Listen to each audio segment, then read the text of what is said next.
Ramazan ayı cinli şeytanların zincirlere vurulduğu bir ay.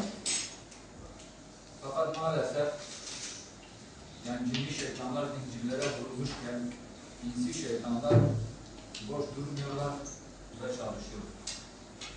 Ve bu vesileyle benim hatırladığım kadarıyla en azından yaklaşık 10-15 yıldır özellikle İslam ümmeti bu Ramazan orucunu hiçbir zaman huzur içerisinde, mutluluk içerisinde maalesef geçirememiştir. Hep hüzün, gözyaşı da bu Ramazan ayını bu şekilde karşılamıştır.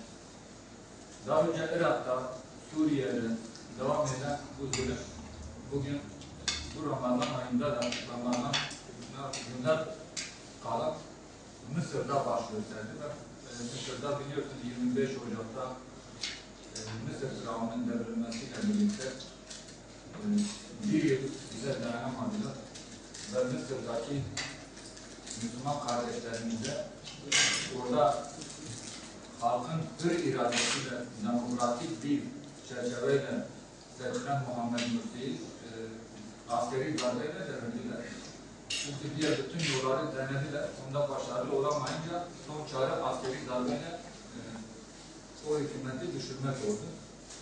Bedel ödenen bir dava da elbet mutlaka başarıya ulaşacaktır. Bu inanıyoruz ki zafer İslam'ın zaferi olacaktır. Bunda kesin yani hepimiz hemfikiriz. Sadece onlara dua edelim. Rabbim onların ayaklarını sabit tutsun. Rabbim onları zafere ulaştırsın. Tez zamanda, en kısa zamanda onlara zaferi nasip etsin.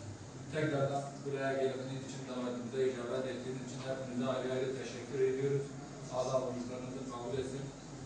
Allah razı olsun. Ya Rabbel Alemin, iftarlarımızı senin nimetleriyle açacağız.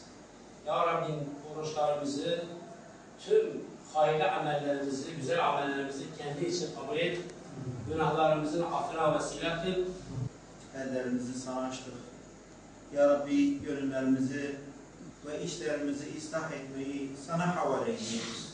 Bizleri sen iyileştir ya Rabbi. Bizleri sen samimi eyle ya Rabbi. Bizleri mağfiret eyle. Bizleri İslam davasında başarılı eyle. Yeryüzündeki bütün Müslümanları muvaffak eyle. İslam için, Allah için çalışan kardeşlerimizi muvaffak eyle. Şu anda şehit olan kardeşlerimizin hürmetine, İslam alemine hayırlı sabahları getir inşallah.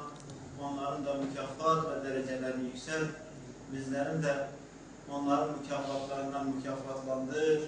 Ya Rabbi, onları af mağfiret eyle. Onları hedeflerine ulaştır. Onların düşmanlarını da kahru perişan eyle. Ya Rabbi, biz aydınlık sabahları özlüyoruz ve istiyoruz. Ya Rabbi, sabahlarımızı hayırlı getir Ya Rabbi.